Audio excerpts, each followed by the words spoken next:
the arguably most desirable Audi SUV gets an update. This is here the Audi Q8 facelift with Thomas and Autogefühl in 4K, full screen, full length. Let's go here because a facelift lifts the face with a new mask here around and a new front grille and new headlamps. This is here the S-Line, almost the same like the SQ8 then in the styling, and that means these open holes here, kind of honeycomb design. Then you have these L's here as design element that have been introduced with the Audi A8 facelift, and they mirror here and here, so they're in a different direction on the other side, especially for markets like some US states where you don't need to have a front license plate. You maybe have seen everything is blacked out here. That's an option. This one here is the black pack. So this is in black, this is in black. Here also the transitions and so on. It doesn't have to be that way. You can also get it in a less sinister look. And the black pack plus, means also these darkened out Audi rings, which are, by the way, now in this two-dimensional styling. This is also part of this new CI. And as for the headlamps, new daytime running light signature. And actually you now have 4 different stylings, both here in the front, also in the rear later on.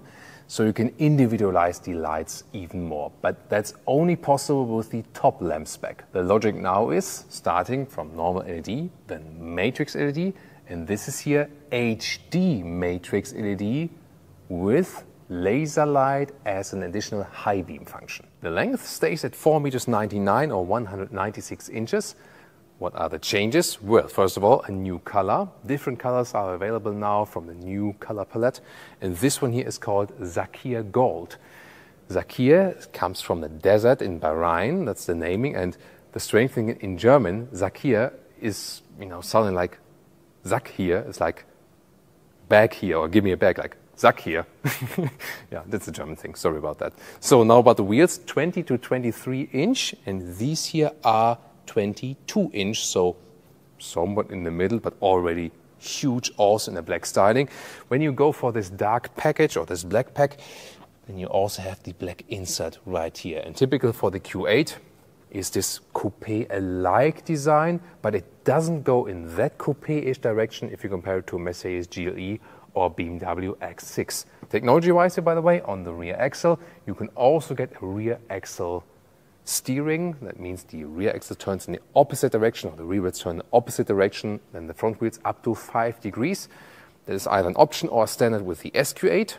And same also goes for the suspension. You start now already with an adaptive suspension for all models, so they kind of upgrade the base equipment.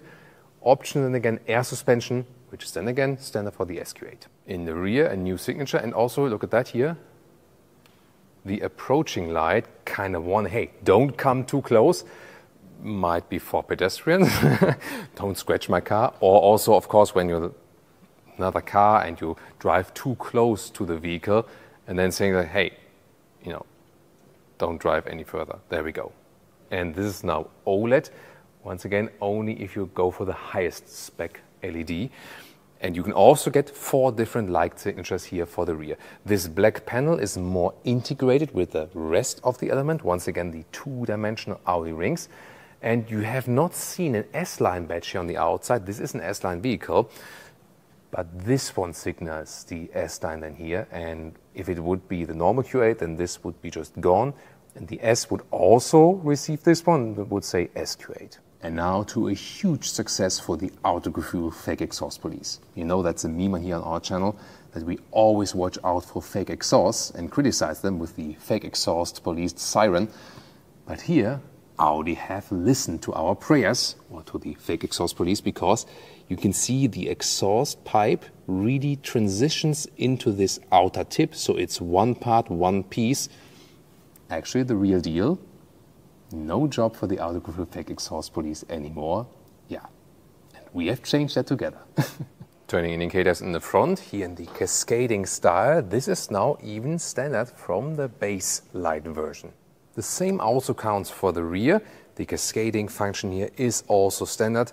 Yeah, just the OLEDs underneath. This is once again a separate option. You maybe realized light is indeed a big thing here now at Audi. So there's also coming home, leaving home function. For example, here when I open the vehicle, there we go, we have the nice light show. So how is the dance performance in the rear? Let's take a look. Ooh, wow, that was fancy, right? Let's open it again.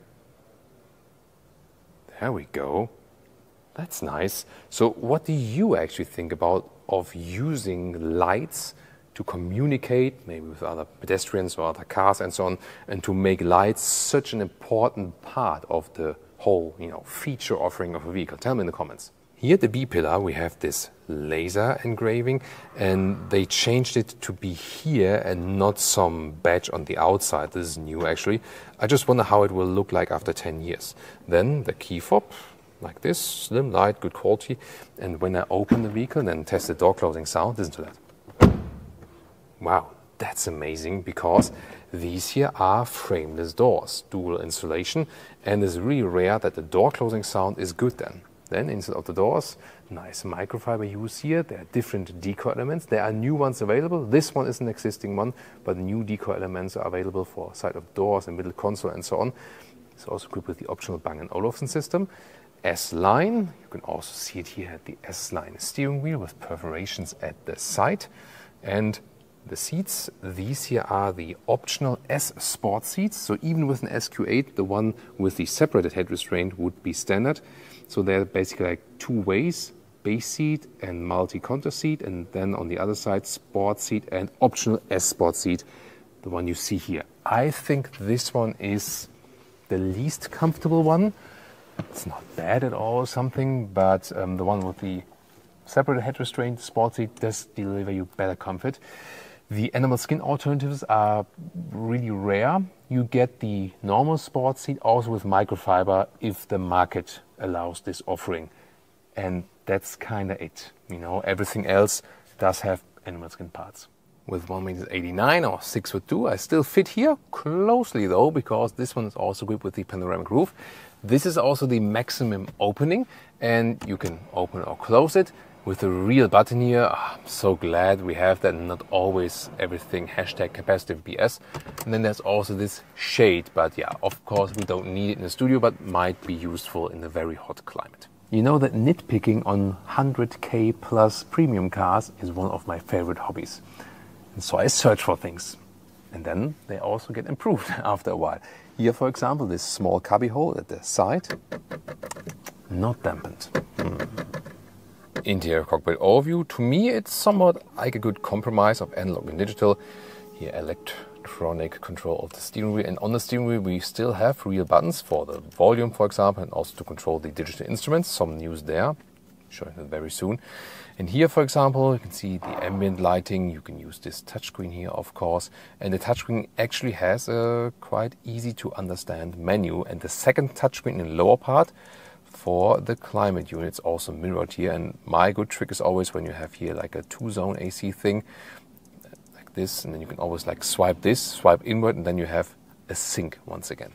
In the digital instruments, here this assistance system view is now more elaborated. You can see the cars passing by, for example, from which are recognized by the radar sensor. And here, when you hit the turning indicators, for example, it's also visualized, or for example, also when you press the brake right here. It's quite neat. You can also change the view, have this one here, or more this classic view, and change the whole view after all, also what you want to see on the inside. But you cannot have CarPlay or Android Auto on the left side. And you can also get this head-up display. Infotainment system with a simple menu actually. New is that you have more apps, like Spotify integration will be possible. You also have a car internal GPS, but most of the time, of course, you will use CarPlay and Android Auto, and both are also available in a wireless connection. What I also found quite cool is that we have this floating console with ambient lighting underneath. And here, this middle console is really massive, slides forward and backward like this, and is also secured. You remember our Porsche Cayenne review, and they are all being built in the same plant. Porsche Cayenne, VW Touareg, Audi Q8, Audi Q7, same platform. The Cayenne only has a US version where the middle armrest is fixed, and in the EU version it's always sliding forward when you're braking and have your arm on it. But this one here is properly secured, so when you brake, it stays where it is. Rear seats, more flexible than you think. First of all, headroom also works for tall adults. And then you can slide this whole bench forward here 2/3, 1/3 split, and you can also adjust the back part of the seat like this, more upright or a little bit more backward for relaxing position, and also a lot of leg room. Together with a modern climate unit with some feedback here and 2 USB-C chargers. Electric hatch, and also pretty clever solution here. We have an electric slider here. This cover also goes back again, and you see not too much compromise for this kind of cut-off coupe style. Meter of 40 inches, good one in length and also in width, so very versatile for such a sporty SUV. This monster hand here, by the way, if you wonder, yeah, we tried to hide some people in the trunk and they tried to escape, but they couldn't. Under the hood, we have the 3-liter V6, 55 TFSI, 340 horsepower. Stronger on the petrol side would be than the SQ8 with the 4-liter V8 with over 500 horsepower, and there's still then the 3-liter V6 diesel. And there will be an update for the plug-in hybrid version, probably with the bigger battery, because the same already happened to the Porsche Cayenne facelift. See you there.